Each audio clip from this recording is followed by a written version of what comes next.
Gentlemen, right now, everybody going down. Number 5 and number 3 down. Here comes number 4, India. They are going down as well. Yeah, that's the only way to the top. Welcome, Sports Nation, to Sports DTM, the sports channel where we call sports down the middle.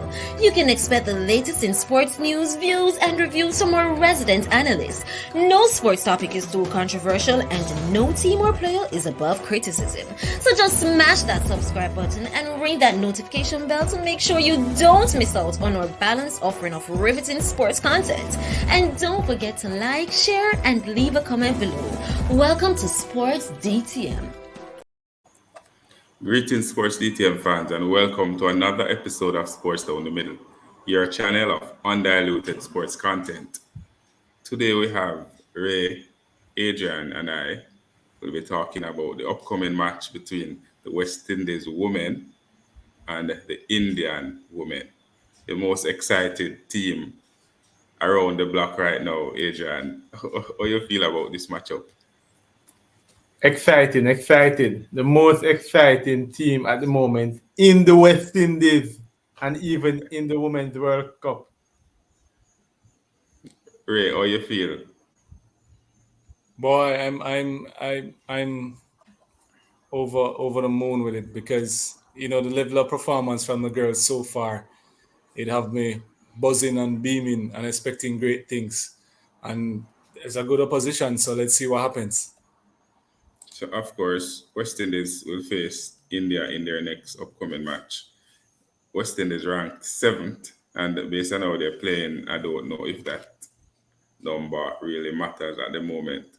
And they will face India, who is ranked 4th in the world.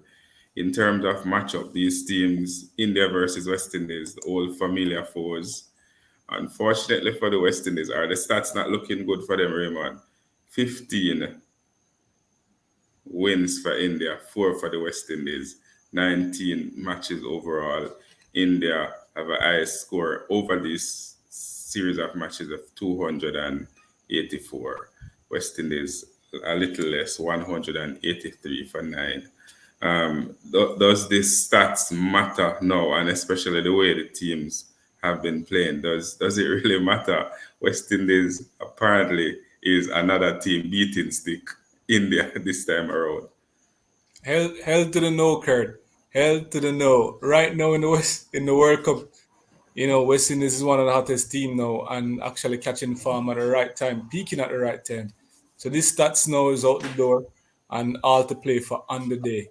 The West Indies that persons expect, the 7th ranked team, as you said, that is behind us now. And clearly this head-to-head stats would not have any impact in how West Indies would play since how they're playing so far in the tournament. Adrian, so I'm going to dash you that head-to-head impact because it not look good at all. And look at both teams' last 5 matches, right? West Indies is on a buzz. They lost to South Africa twice. They beat New Zealand in the World Cup. They beat England in the World Cup. India lost to New Zealand 3 times.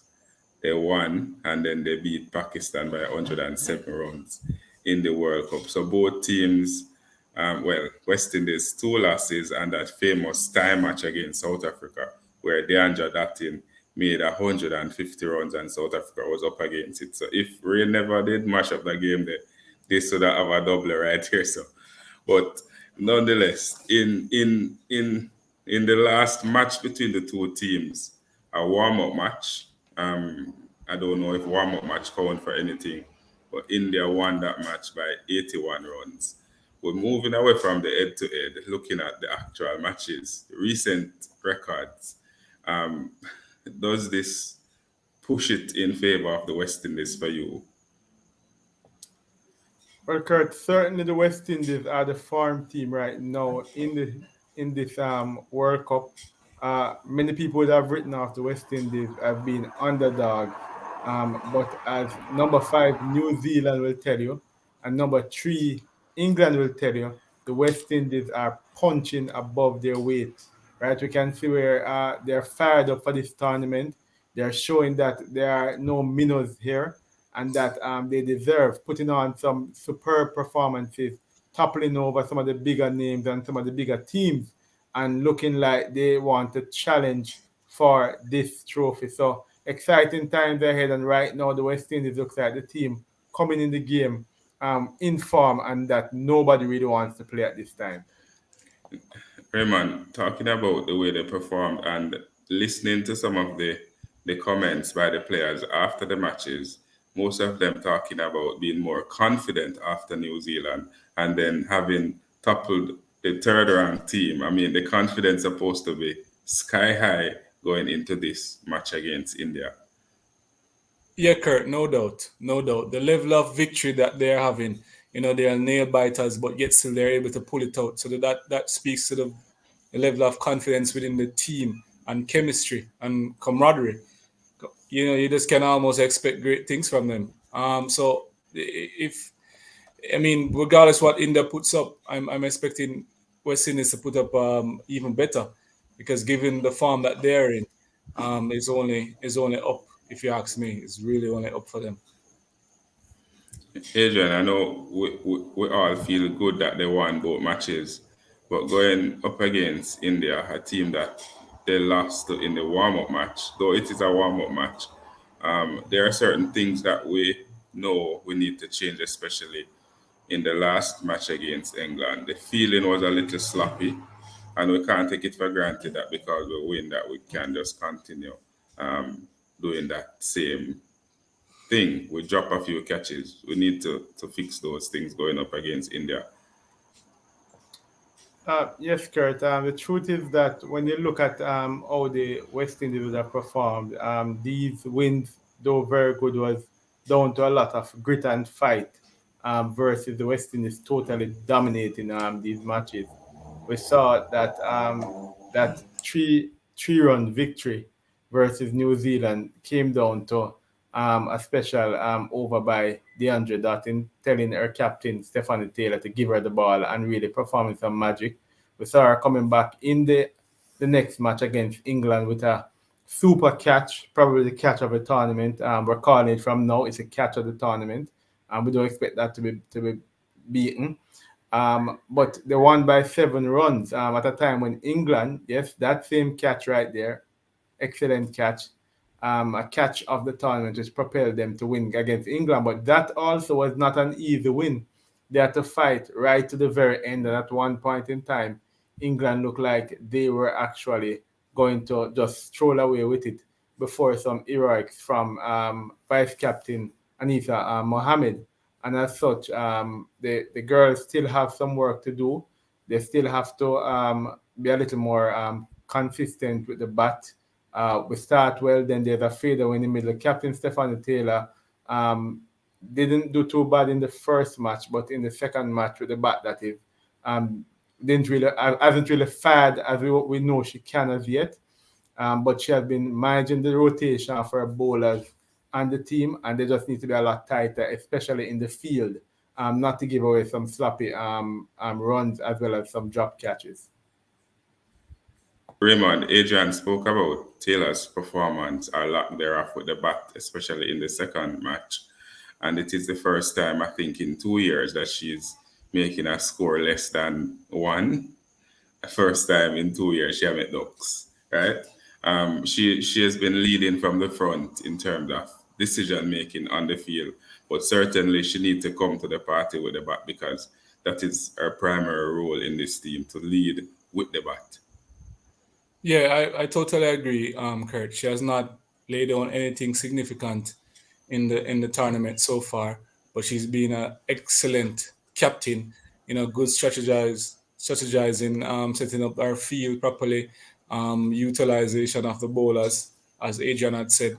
So she has been good where that's concerned, but she needs to come to the party with the bat. If you realize that in this game, the game against England, you see they have 28 extras. So to be fair, they probably would have fell short of 200 if it wasn't for those extras. And if you do that, you make it difficult for the bowlers to have those heroics. So she has to come to the party and put on a sizable score, pushing further into the 200 so it can be easily defended. by the bowlers. Adrian, in terms of team selection for this match against India, you sticking with the same team or you plan to make any changes? Yeah, I'm not making any changes, Kurt. You never change a winning combination. Haley Matthews got a promotion at the start of the tournament due to an unfortunate injury. And right at this point in time, to the opener, and right at this point in time, you want to stick with that rotation. You want to stick with the same bowlers. The team seems to have a good vibe going on, especially between Captain Taylor, Dottin, Matthews, Mohammed. They seem to have a really, really good synergy going on, a good chemistry, and the rest of the team is rallying around them. And as such, on that vein, you don't want to break up that type of chemistry and winning formula so far. They haven't put a foot forward wrong thus far, and as such, you keep the same lineup for the upcoming match, and then you see exactly where you fall from there. Raymond, you agree with keeping the same team? Naturally. I mean, why would you break something? I mean, fix something that's not broken. I mean, you have the same lineup. We pretty much have spoken to the persons that need to come to the party, the Taylor, you know, Henry and so forth. You're expecting more from them from a batting perspective. But the chemistry, believe me, the chemistry is unmatched so far. And that's why they're able to get this put together this run and this exceptional tournament so far. So I would not change anything in any shape of my imagination at all. Just more of the same, but better performance from Taylor coming to the party, hopefully. Adrian, in both matches, West Indies batted first. Not all times they've won the toss, but they've batted first and they've managed to defend the scores that they put on. What should they do if they win the toss for this match? Pretty much the same, bat first. Pretty much the same. Bat first, don't change the formula. Go out there, put some runs on the table, put the Indians under pressure. And from that now, we expect now you can actually try to defend that total. And we know that they have the type of feel and the type of push in terms of doing a defense of a score, but they have to give themselves an opportunity to defend a good scoreline, which is, so I suspect, somewhere closer to 250 runs if they're going up against the Indians, because the Indians will want to actually put on a show. However, if the Indians should win, I'm sure they'll want to do the reverse of that, which is to bat first and then try to let the West Indies chase, put them in an uncomfortable position. But yeah, West Indies win, you don't change anything at all. You go out there, you bat first, and you put the Indians on the back foot.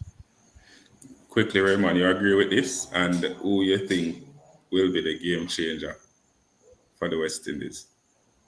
Well, Kurt, it's simple. I remember reading one of the comments on the last video where somebody spoke to the fact that if West Indies score anywhere over 200, they can successfully defend it. So, it seems that way because when West Indies bat first and push that 200 mark, we're hoping that it's closer to 250, as Adrian says. It's possible that they can more likely defend it. The persons that's on the ascendancy now is pretty much Mohammed and Datin. I can only see them continue with the fine form that they're having so far. But I'm wondering if this might be the game that Taylor comes to the party with a bat. With a bat from a batting perspective. I'm wondering if this is for the game that she does that. I mean, Adrian, Taylor is already a legend of cricket, and it is only fitting that a player of her stature will come to the party, right? So, who, in addition to her, who you see will be the game changer for this match? So Taylor I expect to come to the party, but right now, in the moment, DeAndre Dottin, I expect to come with a big score. She has, had a few decent knocks, but we know that she has a lot more in her. We're looking at one of those big triple digit figures, running up to close to over 100. So Dottin, I expect to come in a big way. She has been having some superb performances and putting out the highlight reels. So I expect her to come to the party big one more time again for the West Indies. And if she does that one more time again, I expect the Windies will win. Ray, who are going to win this match? Who are you predicting to win? Well, Kurt, the informed team is West Indies, and I'm expecting, even though India will be tough, I'm expecting West Indies to be able to pull off another one and remain unbeaten in the tournament so far. Adrian, what India need to do to win? That's a trump there. I guess India would need to hope that the West Indies doesn't come in on the type of form that they came in and toppled New Zealand and England as well. And otherwise, they need to come ready to battle a really fierce team. Otherwise, they will be going down like everybody else. So there you have it, Sports DTM fans. Another episode of Sports Down the Middle. West Indies will take on India in their next match in this ICC ODI World Cup. Though they lost in the warm-up, that's just warm-up. The big matches, the important matches are now, and West Indies team is on a high. Fans out there, we would love to hear from you. What you think about this matchup? Who you think are going to win? Who are going to be that game changer? Leave all those comments in the comment section below. And always remember to like, to share, and to subscribe. And to tell a friend, to tell a friend, to tell a friend, to tell all of them friends to come and join the Sports DTM family. This has been another episode of Sports Down the Middle. Ray, Adrian, and I signing out. Be blessed.